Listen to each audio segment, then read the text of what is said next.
Hey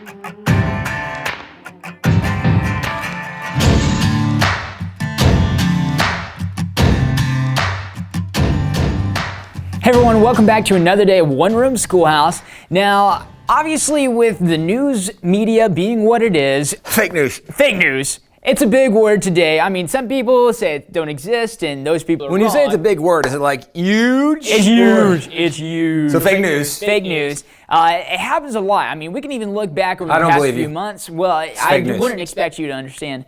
We can look at like Bubba Watson, Wallace, what's his name? Fake news, doesn't matter, because he's not a story. Juicy Smollett, or whatever his name was. I've heard that one. Yep. It's good. A lot of fake news goes around, even especially with the COVID-19 stuff. You have a lot of different people saying a lot of different things, and a lot of different people disagreeing about some of those things. Fortunately, by the way, with COVID-19, I identify as someone wearing a mask right now. Yes. So, and I'm peacefully protesting Jonathan talking right now. Yeah, so all the I am above too. He made me do this. means I'm safe. But as we look at it, we think, oh my gosh, this fake news thing, it's such a new issue, such a new problem. But as we look back in the past, it's really not. Because people have always lied. Yeah, who would have thought? I wouldn't. But Kind of like in the beginning. So speaking of lies, let's go to London. Yeah, let's go to London, England, Europe. I'm just kidding. I've never been there, but there's a lot of great things there, I'm sure. I mean, if you go back to like Greece and Rome. Yeah. You know.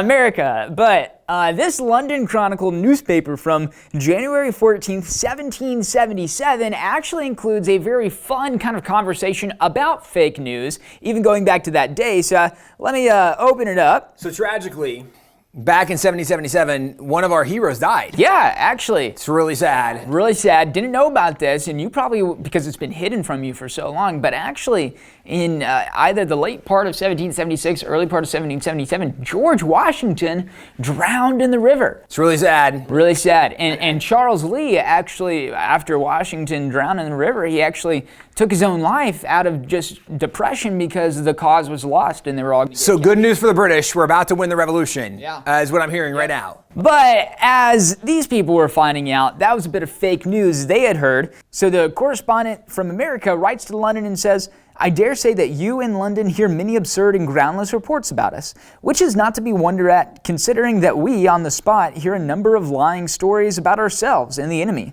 A few days ago, hearsay drowned General Washington in the North River, and report shot General Lee with a pistol, raised by his own hand against his own head.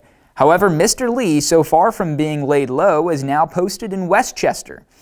And General Washington is at Trenton with about 5,000 men.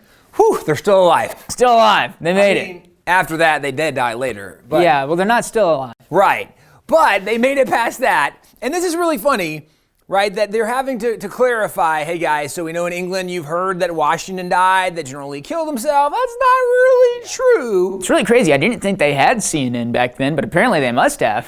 Well, World News Network, I think, right? Yeah, something like that. That's how cable runs it. Anyway, right, the reality is that fake news has always been around, and one of the things that we have encouraged people for a long time at WallBuilders is always go back, check original sources, see what is actually true, and it should be true in the middle of a pandemic, in the middle of crazy government closing down churches, everything else. We should be saying what is true and what truth should we stand on. As Christians, we know that ultimately goes back to the Word of God. But in American history, we will also want to point back to original documents and make sure that we're not buying into silly stuff that's just fake news.